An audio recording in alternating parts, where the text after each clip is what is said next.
अस्सलाम वालेकुम नाजरीन, प्रोग्राम दूसरा रुख में खुशामदीद। मैं हूं आपका मेज़बान नादिर गुरामानी। नाजरीन, प्रोग्राम के इब्तिदा में हम जो इस वक्त मुल्क के मुख्तलिफ़ इलाके सैलाब की जद में हैं उस पर गुफ्तगू करेंगे। और जो कहा गया था कि पानी की सतह में मुसलसल इजाफ़ा हो रहा है तो मज़ीद इलाकों को भी ख़तरा है।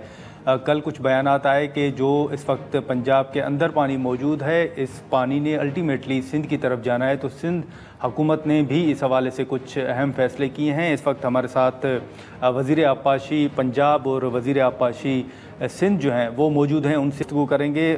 काजिम पीरज़ादा साहब से हम गुफ्तगू का आगाज़ करेंगे। पीरज़ादा साहब, बहुत शुक्रिया वक्त निकालने का। सबसे पहले तो ये बताइएगा कि जो कहा गया था कि पानी की सतह में कमी आएगी, बहाव में कुछ कमी आएगी, सूरत हाल बेहतर होगी, इस वक्त क्या आप सूरत हाल देख रहे हैं? वाकई पानी की सतह में कोई कमी आई है? पाकिस्तान पंजाब से जब तक पानी पानीमत से नीचे ना जाए, ठीक है, उस वक्त तक तो हमारा जो है फॉलिंग जो है ना ट्रेंड है हमारे रावी में, यहाँ पे शाहदरा पे, और ये शाम तक कम हो जाएगा पानी। इसी तरह साइमल्टेनियसली अभी जो है ना वहाँ पे कादराबाद पे कम हो गया है बहुत, लेकिन चिन्नोट के जो ब्रिज है उसके ऊपर 8,55,000 क्यूसेक जो है ना चल रहा है। ये मैं अब आपको चनाब का बता रहा हूँ। और गहरी बात है कि ये पानी नीचे जाना है तो रिवाज ब्रिज पे जाएगा और उसके बाद पंजनत पे, तो वहाँ पे इंक्रीज हो रहा है और फिर उसके बाद पंजनत पे जाएगा। इसी तरह जो सतलुज है उसके ऊपर जो है 2023 के फ्लड में आया था 2,78,000 2,78,000 क्यूसेक।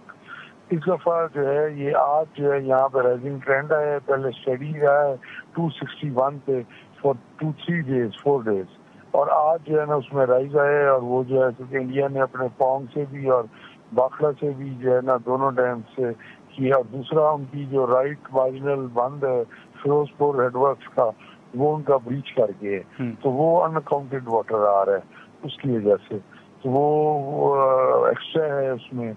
और 330 हम कह रहे हैं कि ये पानी है, और उसकी वजह से ये जो है 88 से भी ज्यादा पानी हो गया। तो पीरज़ादा साहब, आपकी नज़र में इस वक्त कौन से इलाके हैं जो हसास हैं या जिनको खतरा है अभी भी?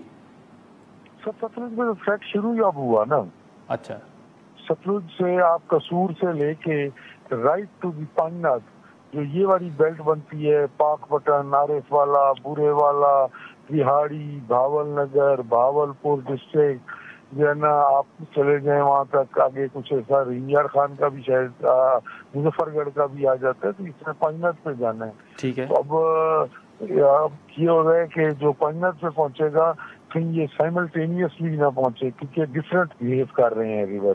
वो वजह ये हुई है कि जो हुआ है ना हमारा मराला, उसमें एवर हाई जो है ना उसमें। तो पीरज़ादा साहब, इस सूरत हाल को मद्देनज़र रखते हुए आपकी नज़र में कौन से इलाके ऐसे हैं जिनको अभी खतरा है? अगर कुछ नाम शेयर करना चाहें तो।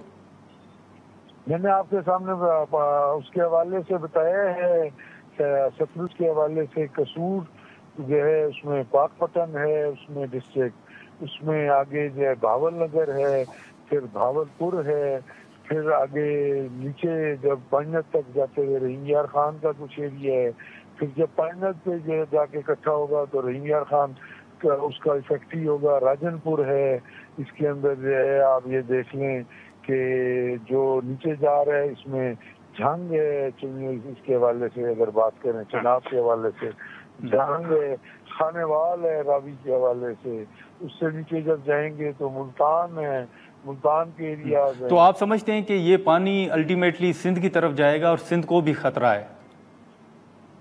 नहीं, पानी तो जी फाइनली सिंध जाना है, ये सारा इकट्ठा होके जाना है। सिंध को तो हमारे से ज्यादा खतरा है कि वहाँ से तो इकट्ठा जाएगा ना जी, वहाँ पे तो पंजनत के बाद तो ये सारे दरिया सिंध में मिल जाते हैं, तो ये इकट्ठा जाएगा। अच्छा, लेकिन एक बयान जो हमने एहसन इकबाल साहब का भी देखा था, जो उन्होंने इंडिया के हवाले से बात की थी, फिर इरिगेशन डिपार्टमेंट के हवाले से बात होती है, बंद टूटने के हवाले से बात होती है, तो आप समझते हैं कि मुस्तकबिल में इन पर भी काम करने की ज़रूरत है? देखिए, अपने बंदों को मजबूत करने से ज्यादा ना हमें वाटर वेज क्लियर करने की जरूरत है। ये जो हमारे ईस्टर्न रिवर्स हैं, अगर उनकी बात करें तो जो है उनमें तो लोगों ने ये सोचना ही छोड़ दिया था ना कि यहाँ पानी आएगा, और लोगों ने अब पक्की कंस्ट्रक्शंस कर ली थी, आबादियाँ कर ली थी। दरिया का जो नेचुरल जो ग्रेडियंट था वो जो है ना वो हो गया था। लोगों ने ज़मीनें हमवार करके प्लॉट बना के काश्तकारियाँ शुरू कर ली थी। तो अब उसके अंदर अब 88 के बाद रावी में पानी आए। जहाँ तक एहसन साहब बात कर रहे थे वो ये कर रहे थे नालों के हवाले से। अच्छा। कि जो सबसे ज्यादा हिट किया है ना हमें, वो नाला बेग ने की है। अब वो अपनी हिस्ट्री का हाईएस्ट लेवल उसने की है, 92,000 क्यूसेक। ये दरिया की कैपेसिटी होती है लाख क्यूसेक। चलें, ठीक है सर। जाम खान शोरो साहब भी हमारे साथ मौजूद हैं। जाम खान साहब, ये जो अभी पंजाब के मिनिस्टर साहब की गुफ्तगू आपने सुनी कि जो पंजाब में इस वक्त पानी मौजूद है उस पानी ने सिंध की तरफ ही जाना है, तो सिंध को पंजाब से ज़्यादा ख़तरा है। आप क्या देख रहे हैं सूरत हाल इस वक्त? देखिए, यकीनन सिंध जाना है, लेकिन ये है कि पानी जो सतलज है या रावी है या चनाब है, इनका अपनी इकट्ठा मिलके ये पानी फिल्मों में बांध के फिल्मों में आगे पीछे हो रहा है। हाँ। अगर पानी का फ्लो कंसंट्रेटेड, क्योंकि सतलज में इस वक्त गंडा सिंह के मकाम पे कोई 3 लाख क्यूसेक के करीब पानी है। ठीक है। और इस्लाम बेराज पे इस वक्त पानी 1 लाख क्यूसेक के करीब है। तो ये पानी मिलके पंजत पे जो सतलज का पानी है मिलके चनाब के पानी के साथ मिलेगा या नहीं मिलेगा। तो ये जब पंजत पे पानी पहुंचेगा तो ये हम फैसला कर पाएंगे कि पानी का वॉल्यूम कितना होगा जो गुड्डू के ऊपर पहुंचेगा। तो जाम खान साहब, इस वक्त सिंध के अंदर क्या सूरत हाल है? आपकी नजर में कौन से इलाके ऐसे हैं जो हसास हैं? हमने वेरी हाई फ्लड की तैयारी की हुई है। ठीक है। हम इसको ये कंसीडर कर रहे हैं कि पंजाब का पानी आएगा, ये मिल के आएगा और हमारे पास वेरी हाई फ्लड होगा। हम तैयारी इसकी कर रहे हैं, लेकिन हमें उम्मीद है कि ये पानी इकट्ठा नहीं आएगा। ये पानी पहले चनाब का पानी आएगा हमारे पास जो सबसे ज्यादा है, और रावी और सतलज का पानी उसके बाद आएगा, या रावी और चनाब का पानी मिल जाएगा और सतलज का पानी उसके बाद आएगा। तो ये हम देख रहे हैं, अदरवाइज हम तैयारी सुपर फ्लड की कर रहे हैं, फुल फ्लड की तैयारी कर रहे हैं। लेकिन शोरा साहब, पहले भी अगर माजी की हम बात करें तो सिंध के अंदर बंद टूटने की वजह से कुछ वाक़यात भी पेश आते रहे हैं, ये रिपोर्ट्स भी होता रहा है। इस मरतबा भी आप समझते हैं कि किसी बंद को कोई खतरा है? देखें, 2010 के फ्लड में दरिया के बंद में जो सुपर फ्लड था, ठीक है, 2010 का, और इंशाअल्लाह उसके बाद बंदों की रिपेयर भी हुई है और रिहेबिलिटेशन भी हुई है। हसास जगह जहाँ जहाँ पे बंद है वहाँ पे ड्यूटियाँ भी लगाई गई है। मिनिस्टर साहबान को फोकल पर्सन करके इरिगेशन डिपार्टमेंट एडमिनिस्ट्रेशन भी इकट्ठी है। मैं भी इस वक्त बंदों पे हूँ। साहिब नासिर शाह मेरे साथ बंदों के ऊपर है, मुकेश चावला साहब है, मोहम्मद अली मलकानी है, सरदार मोहम्मद मुशबहर है, तो इसी तरह से जाम इकराम दारिजो साहब है, रियाज शाह साहब है। ये हर जगह पे मिनिस्टरों की ड्यूटियाँ लगाई गई है और हमें अंदाजा है कि पंजाब में जितना बड़ा की तबाही हुई है और जितना पानी पंजाब में है ये आखिर फाइनली आना सिंध में है। तो हम उसकी तैयारी कर रहे हैं और कोशिश यही है कि पानी को खैरियत से ये समंदर तक पहुंचाए। अल्लाह मदद करेगा, कोशिश हमारी पूरी है और तैयारी सुपर फ्लड की है। नहीं, लेकिन जिस तरह वजीर पंजाब ने ये कहा कि सिंध को ज्यादा खतरा है, पंजाब से ज्यादा सिंध को खतरा है, तो आप भी देख रहे हैं कि सिंध को पंजाब के मुकाबले में ज्यादा खतरा लाक हो सकता है? देखिए, पानी पूरा घूम फिर के सिंध में आएगा, ये कहीं और तो जाना नहीं है। रावी का पानी भी सिंध में आएगा, चनाब का भी सिंध में आएगा, झेलम का भी, दरिया सिंध का भी, काबिल का भी, ये पानी आने सिंध में है। इसी वजह से हम लोअर राइपेरियन, इसी वजह से दरिया सिंध को माइटी रिवर कहा जाता है। यही बात है कि पानी घूम फिर के सिंध में आने। तो क्या फिर सिंध के अंदर कुछ ऐसे इलाके हैं जिनकी निशानदेही की गई हो या जिनको एहतियातन खाली करवा लिया गया हो या खाली करवा रहे हैं आप लोग? नाज़र, देखें, जो पहली होती है कच्चा, संडे और मंडे की रात को पंजत के ऊपर पहुंचेगा और उस वक्त हमें अंदाजा होगा कि पानी की वॉल्यूम क्या है और यकीनन कच्चा हमारा अफेक्ट होगा। ठीक है, कच्चे के अंदर लोग डिस्टर्ब होंगे हमारे, लेकिन वॉल्यूम का हम डिटरमिन कर पाएंगे ज्यादा संडे के दिन। तो हमारे पास 2 दिन का रिस्पांस टाइम होगा और कच्चे के लोगों को हाई अलर्ट कर दिया गया है। डिस्ट्रिक्ट एडमिनिस्ट्रेशन को कहा गया है कि पानी आ रहा है, हाई फ्लड आ रहा है, आप मेहरबानी करके पक्के की तरफ जाएं। लेकिन लोग इस इंतजार में है कि पंजत में पानी पहुंचे और पानी का वॉल्यूम मालूम हो। चलें, ठीक है। जाम खान शोरो साहब आपका, पीरजादा साहब आपका बहुत शुक्रिया। नाजरीन, गुफ्तगू आपने जो पंजाब में इस वक्त सूरत हाल है और जो सिंध एक्सपेक्ट कर रहा है कि क्या सूरत हाल पेश आ सकती है, उस हवाले से हमने तफसीलात आपके सामने रखी। यहाँ पर एक मुख्तसर सा ब्रेक लेते हैं और ब्रेक के बाद हम गुफ्तगू को आगे बढ़ाते हैं। प्रोग्राम में एक बार फिर खुशामदीद। नाज़रीन, जो सैलाब के हवाले से सूरत हाल है वो तफसीलात हमने आपके सामने रखी, लेकिन हाल ही में जो डेवलपमेंट सामने आ रही हैं पॉलिटिक्स के हवाले से, वो उस पर भी हम गुफ्तगू करेंगे। और आपके इल्म में है कि बैरिस्टर गौहर साहब समेत मुख्तलिफ जो अहम PTI के रहनुमा हैं उन्होंने अपने इस्तीफ़े जमा करा दिए हैं कायमा कमेटियों से। जुनैद अकबर साहब ने भी अपना इस्तीफ़ा जो है वो जमा करा दिया है। अब इस हवाले से ये भी सवालात उठ रहे हैं कि क्या सिर्फ कौमी असम्बली की कायमा कमेटियों से इस्तीफ़े दिए जाएंगे या फिर PTI सेनेट की जो स्टैंडिंग कमेटीज़ हैं वहाँ से भी वो मुस्तफ़ी होंगे। हम इन तमाम इशूज़ पर गुफ्तगू करेंगे। सेनेट में पार्लिमानी लीडर अली ज़फ़र साहब हमारे साथ मौजूद हैं। अली ज़फ़र साहब, बहुत शुक्रिया वक्त निकालने का। सबसे पहले तो हमने देखा कि बाज़ रहनुमाओं ने जो अपने इस्तीफ़े हैं वो जमा करा दिए, अभी भी कुछ लोग जो हैं वो अपने इस्तीफ़े जमा करवाएंगे।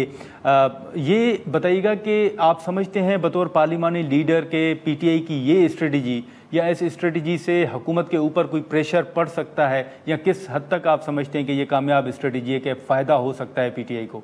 ये देखें, हर फैसले से पहले उसके फ़ायदे और नुकसान देखे जाते हैं और यकीनी तौर पे दोनों तरफ की बहस है। लेकिन अब असूली फैसला हो गया और ये फैसले के बाद फिर फ़ायदा या नुकसान को नहीं देखा जाता। ठीक है, फिर ये देखा जाता है कि इसको इम्प्लीमेंट करना है, इसके ऊपर अमल दरामद होना है, और वो अमल दरामद शुरू हो गया है। वजह अगर आप पूछें कि क्या जो दोनों साइड्स की आर्गूमेंट में कौन सी आर्गूमेंट या कौन सी बहस आगे जाके फैसले में उसने मदद की और फैसला किस बेसिस पे हुआ, किस वजह से हुआ, वो ये था कि जब आप कमिटीज़ को देखते हैं जो नेशनल असेंबली की काम कर रही थी, तो उनका काम ये होता है कि वो हुकूमत के ऊपर कंट्रोल करें, हुकूमत की तनकीद करें। अगर हुकूमत गलत कर रही है तो उसको पॉइंट आउट करके, उसको दिखा के उसको उनको मजबूर किया जाए कि दुरुस्त रास्ते पे जाएं। ठीक है, और अवाम के फ़ायदे की बात करें। लेकिन जो कमिटीज़ थी उनकी जो हुक्म आते थे उन पे अमल दरामद नहीं कर रही थी हुकूमत, और वो एक तरह से सिर्फ एक डिबेटिंग क्लब रह गया था। ठीक है, जहां बहस होती थी लेकिन उसके फैसले पे अमल दरामद नहीं होता था। इसलिए इन उसके प्रोटेस्ट में हमने फैसला किया कि हम इस्तीफा देंगे। उसके साथ साथ एक और प्रोटेस्ट भी शामिल हो गई, और वो ये थी कि हमारे जो लीडर्स ऑफ द अपोजिशन हैं और जो हमारे पार्लियामेंट्री लीडर्स हैं और जो हमारे MNAs हैं, उन पे सजाओं की बारिश हो गई और उनको नाअहल करार दे दिया गया। तो ये भी एक प्रोटेस्ट के तौर पे रेजिग्नेशन की गई कि अगर आप इस तरह हमारे साथ कर रहे हैं तो फिर हम पार्लियामेंट की कमेटी का हिस्सा नहीं रहेंगे। हाँ। ये था असूली फैसला। अब उसका फ़ायदा या नुकसान वो बात की बात है। हुकूमत जो है, मेरी नज़र में हुकूमत को कोई ऐसा फ़र्क नहीं पड़ेगा। हुकूमत तो वैसे ही उनको पता है कि वो मैंडेट के साथ नहीं आए और उनके ऊपर कोई इस तरह की लेजिटिमेसी का या मॉरलिटी का या इंसानियत का या हकूक का या आइन का या कानून का या पार्लियामेंट का या जमहूरियत का कोई असर नहीं होता। तो इसलिए उन पे असर होगा या नहीं होगा वो साइड पे है सवाल, लेकिन हम अपने असूल के तहत इस प्रिंसिपल पे प्रोटेस्ट के हमने रेजिग्नेशन का फैसला किया। लेकिन अली ज़फ़र साहब, हमारी अमीर मुकाम साहब के साथ गुफ्तगू हो रही थी और उन्होंने कहा कि जो आपका फ़ैसला है कमेटियों से मुस्तफ़ी होने का, ये सिर्फ दिखावा है, और अगर आप वाकई इस्तीफ़े देना चाहते हैं तो फिर खैबर पख्तूनख्वा की असम्बली तहलील करें या कौमी असम्बली से इस्तीफ़े दें। तो क्या ये कार्ड भी इस्तेमाल हो सकता है कि कौमी असम्बली से इस्तीफ़े दें या फिर KP असम्बली से? जी, मेरी बड़ी तवील बानी PTI के साथ कोई 4-5 घंटे की मीटिंग हुई और उसमें बहुत सारी चीज़ें डिस्कस हुई, बहुत सारे फैसले भी आए जो सामने आ गए। हर फैसले से पहले उनको बताया गया कि इसमें ये दूसरे लोगों के कमेंट्स हैं और उन्होंने वो सारा सोच के फिर फैसले किए। लेकिन कहीं भी इस बात का जिक्र नहीं हुआ कि हमने रिज़ाइन करना है किसी भी असेंबली से। ठीक है, बल्कि इशारतन भी उस पर बात नहीं हुई। तो वो अभी बिल्कुल कार्ड्स पे नहीं है। अगर कोई ये कह रहा है तो वो गलत बयानी कर रहा है। लेकिन अली ज़फ़र साहब, ये जो एक तासुर दिया जा रहा है या कुछ रहनुमा ये बात कर रहे हैं कि जो अलीमा साहिबा के 2 बेटों की गिरफ्तारी हुई, उमर अयूब साहब, शिबली साहब, ये क्या आप भी समझते हैं कि ये किसी मुज़ाकरात की नाकामी का नतीजा है या किस तरह देख रहे हैं आप? ये देखिए, राब्ता तो बिल्कुल नहीं हुआ किसी तरह, वो तो बड़ा क्लैरिटी है। लेकिन ये जो कुछ हो रहा है ये कोई नई चीज़ नहीं है। ये गिरफ्तारियां और ये डिस्क्वालिफिकेशन, नाअहली कराना, ठीक है, ये एक कानून को हथियार के तौर पे इस्तेमाल किया जा रहा है। बल्कि मैं तो कहूँगा कि निचली जो अदालतें हैं उनको भी एक वेपन के तौर पे, एक हथियार के तौर पे इस्तेमाल किया जा रहा है पीटीआई के खिलाफ। जो हमारे लीडर्स हैं उनको अरेस्ट करने का मकसद ये होता है कि आप ना सिर्फ लीडरशिप को आप डराएं, धमकाएं और चुप कराएं, बल्कि वर्कर्स भी, जो नीचे कारकुन भी जो है, वो भी फिर घबरा जाता है। और ये सिर्फ एक तरह से दहशत फैलाने की कोशिश की जा रही है। और ये नई चीज़ नहीं, इसलिए ये हुआ था, माजी में भी हो रहा था। अब अचानक बहुत सारी सज़ाएं अनाउंस हो गई और हम एक्सपेक्ट कर रहे हैं कि मज़ीद भी होंगी। तो इसलिए ये सिर्फ एक टैक्टिक है। ये टैक्टिक है कि आप चुप हो जाओ और आप लोगों की हकूक की बात ना करो। अली ज़फ़र साहब, ये जो हाल ही में खान साहब के बेटों की पाकिस्तान आमद के हवाले से बातचीत हुई थी, क्या वो फैसला अभी भी इंटैक्ट है या वो फैसला मौखर हो गया है? जी देखिए, फैसला उन्होंने ज़रूर किया था। उन्होंने कहा ये था कि हम अपने वालिद साहब से मिलना चाह रहे हैं, जो उनका हक है, क्योंकि इमरान खान साहब की बात नहीं की जा रही, उनसे बात करके उनसे हो नहीं रही, जो एक उनका हक था और जो अदालत ने भी कहा था कि हर हफ्ते आप बात कराएं। तो वो इस वजह से आना चाह रहे थे, अभी भी आना चाह रहे हैं। तो इसमें ये नहीं है कि उन्होंने छोड़ दिया है इरादा। कब किस वक्त वो उनका अपना फैसला है। लेकिन अली ज़फ़र साहब, अब ना अरसा गुजरा है, 2 साल, 1.5 साल, 2.5 साल, जितनी मुश्किलात जिनका आप भी जिक्र कर रहे हैं, आपकी नज़र में सर रास्ता क्या है, फिर किस तरह आगे बढ़ा जा सकता है? ये देखें, इस वक्त जो रास्ता है वो तो रास्ता प्रोटेस्ट का है, कानूनी जंग का है, सियासी जंग का है, लोगों के हकूक के लिए सड़कों की जंग का है। इस वक्त तो कोई किसी किस्म का वो जो आप जिस पे इशारा कर रहे हैं, पॉलिटिकल डायलॉग, सियासी बातचीत, उसके दरवाजे अभी बंद हैं हर तरह से। लेकिन मैं हमेशा ये कहता हूँ कि मुस्तकबिल का आपको नहीं पता होता। मुस्तकबिल में क्या होता है, क्या नहीं होता, वो डिपेंड करता है हुकूमत पे। अगर मैं आपको मिसाल देता हूँ, अगर हुकूमत एकदम अनाउंस करती है कि हम जितने सियासी कैदी हैं और सियासी केसेस हैं वो ख़त्म करते हैं, हम पीटीआई को इजाज़त देते हैं कि वो अपना आईनी हक इस्तेमाल करें, एहतजाज करें, ठीक है, अगर करना है प्रोटेस्ट करें, अपनी बात करें, सेंसरशिप जो मीडिया की है हम ख़त्म कर देते हैं। अगर ये एक तरह से एक सीबीएम करते हैं, एक कॉन्फिडेंस बिल्डिंग मेजर करते हैं, इस तरह का माहौल पैदा करते हैं, तो हो सकता है फिर सियासी लोग बैठ के कोई हल भी निकाल लें और मुज़ाकरात भी करें। लेकिन जब तक ये इस तरह की सज़ाएं होती रहेंगी, ऑब्वियसली फिर आप भी ये तो नहीं हो सकता कि आप एक तरफ आप मारी जाएं और दूसरे बंदे को कहें कि आप हाथ आगे बढ़ाएं दोस्ती का। ये दो चीज़ें इकट्ठे नहीं चल सकती। तो हुकूमत पे डिपेंड करता है मुस्तकबिल में क्या होता है, मुझे नहीं पता। लेकिन बेहतर तो यही हो कि किसी किस्म का ये हुकूमत अगर एक्शन ले और हम फिर उसको रिस्पॉन्ड करें पॉजिटिवली और कोई हल ढूंढें और मुल्क को आगे लेके चलें। बड़ा ज़रूरी है मुल्क के लिए भी कि ऐसी एक माहौल पैदा हो, स्टेबिलिटी पैदा हो। नाज़रीन, यहाँ पर एक मुख्तसर सा ब्रेक लेते हैं। अली ज़फ़र साहब हमारे साथ मौजूद हैं और ब्रेक के बाद हम गुफ्तगू को मज़ीद आगे बढ़ाते हैं। अली ज़फ़र साहब, ये जो अपोजिशन लीडर्स के हवाले से फ़ैसला खान साहब का एक सामने आ रहा है, ये इस पर सबका इत्तफ़ाक़ है या अभी भी कन्फ्यूजन मौजूद है? क्योंकि एक राय तो पीटीआई के अंदर ये भी है कि नैरेटिव का एक डिफ्रेंशिएट अगर हम करें तो उनका नैरेटिव चकज़ई साहब का मुख्तलिफ है, आपका नैरेटिव पीटीआई का मुख्तलिफ है। अचकज़ई साहब चाहते हैं कि जो इस्टेब्लिशमेंट है उसके साथ मुज़ाकरात ना हों। पीटीआई समझती है कि हुकूमत के पास कुछ नहीं है और अगर मुज़ाकरात करने हैं तो फिर इस्टेब्लिशमेंट के साथ करने हैं। तो आप समझते हैं कि फिर मामलात आगे बढ़ सकते हैं अगर अचकज़ई साहब अपोजिशन लीडर बन जाते हैं तो उनके नैरेटिव के मुताबिक मामलात आगे बढ़ सकते हैं? जी देखें, अगर लीडर ऑफ द ऑपोजिशन होंगे तो उनके ऊपर बहुत जिम्मेदारी होगी, और वो जिम्मेदारी ये होगी कि वो जिस पार्टी ने उनको वोट करके लीडर ऑफ द ऑपोजिशन बनाया है वो उसकी जो फार्मूला है, उसकी जो स्ट्रेटजी है उसके साथ चलें। तो उम्मीद तो यही है कि वो उसकी अलाइनमेंट होगी हमारी उनके साथ इन मौज़ूआत पे और स्ट्रेटजीज पे।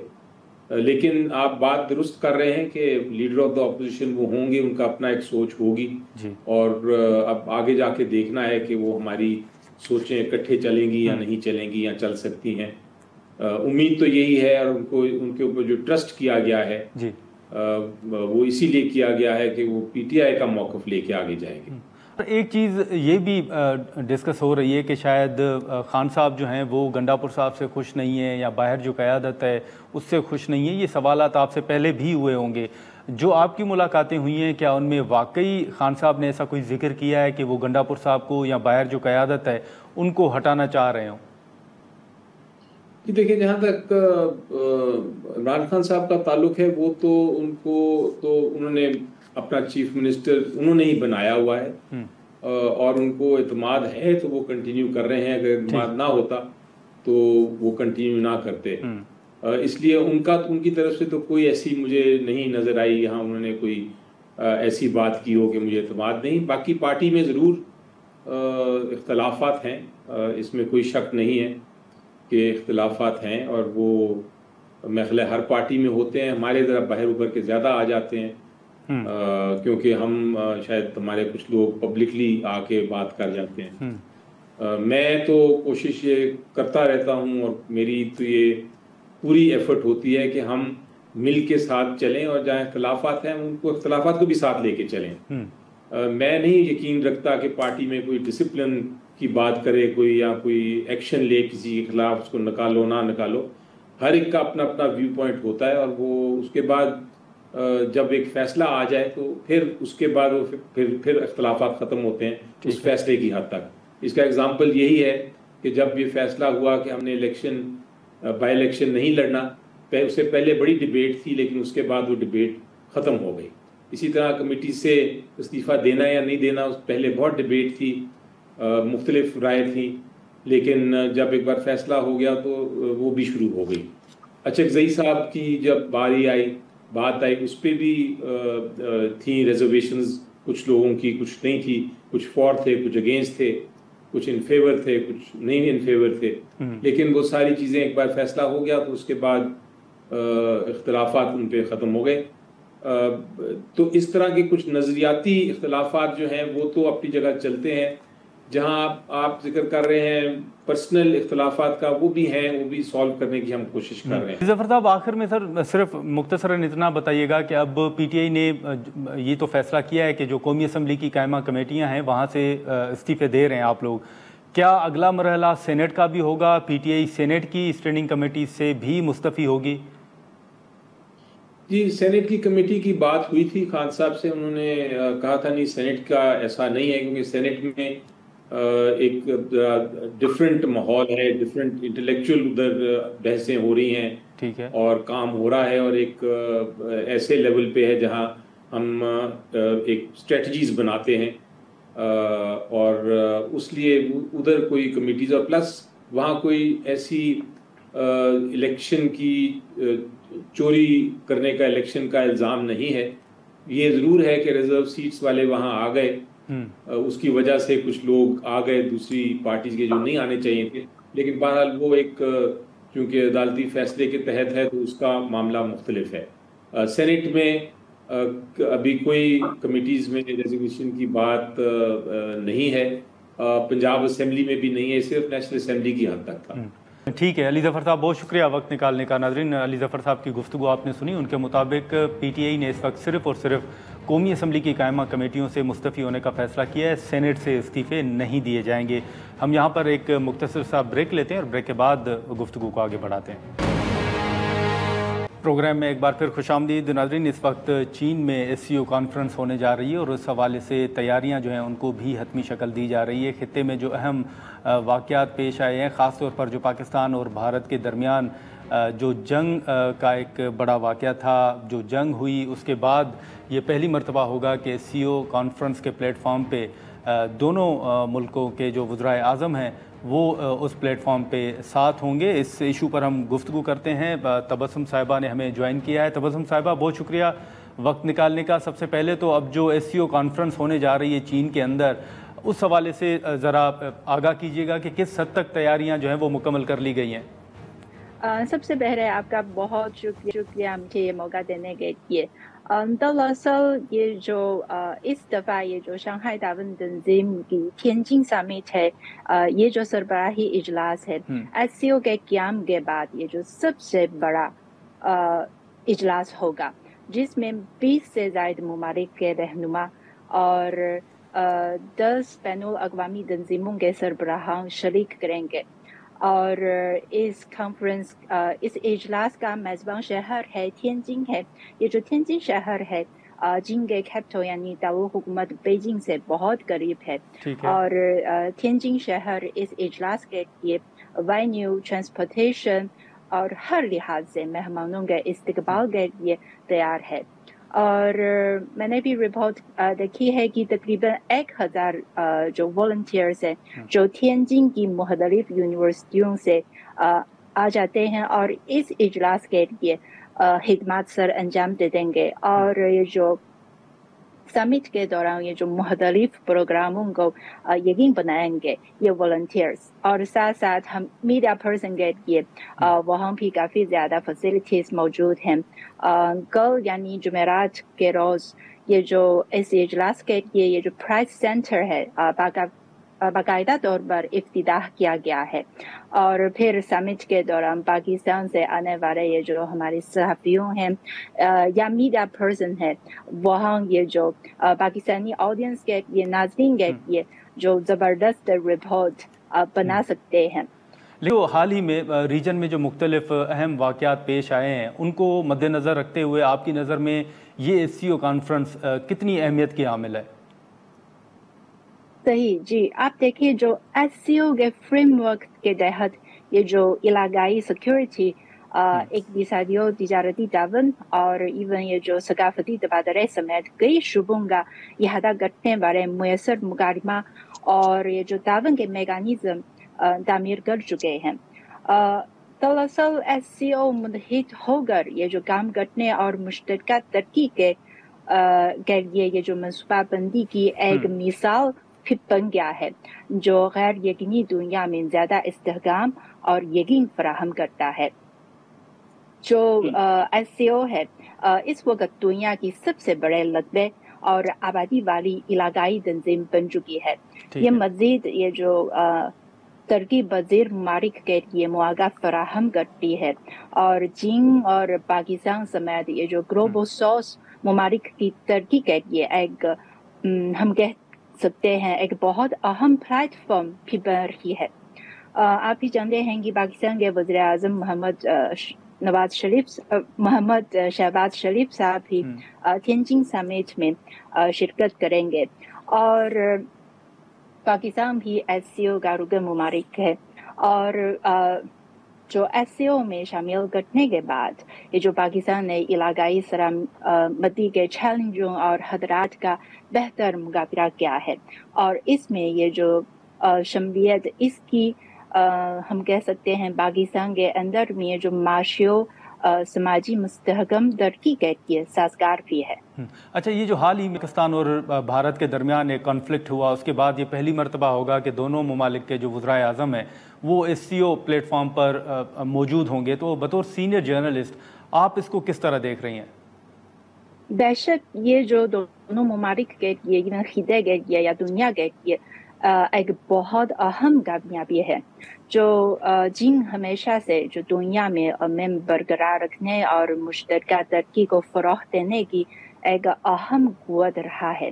पाकिस्तान और भारत चीन के अहम हमसाया मुल्क हैं, ममालिक हैं, और चीन दोनों ममालिक के साथ दोस्ताना और ताउन पर मुबनी ताल्लुकात के फ़रोग़ के लिए जो पुरअज़म है।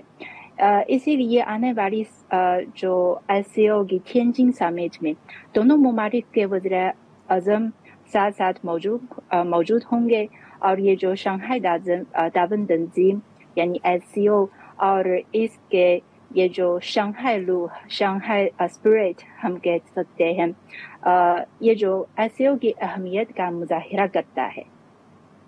चलें, ठीक है, बहुत शुक्रिया तबस्सुम साहिबा वक्त निकालने का। नाज़रीन, तबस्सुम साहिबा की गुफ्तगू आपने सुनी। अब इस हवाले से इस ASEO को बड़ी अहमियत भी दी जा रही है कि ये पहली मरतबा है कि जो पाकिस्तान और भारत के दरमियान कॉन्फ्लिक्ट हुआ उसके बाद ये पहली मरतबा ASEO प्लेटफॉर्म पे दोनों ममालिक के वज़ीर-ए-आज़म जो है वो साथ होंगे, और इस हवाले से जो वज़ीर-ए-आज़म साहब का शेड्यूल था वो भी सामने आ रहा है। उस हवाले से जो मज़ीद तफसीलात हैं वो भी जारी की जाएंगी। आज के प्रोग्राम में इतना ही, इजाज़त दीजिए, अल्लाह हाफ़िज़।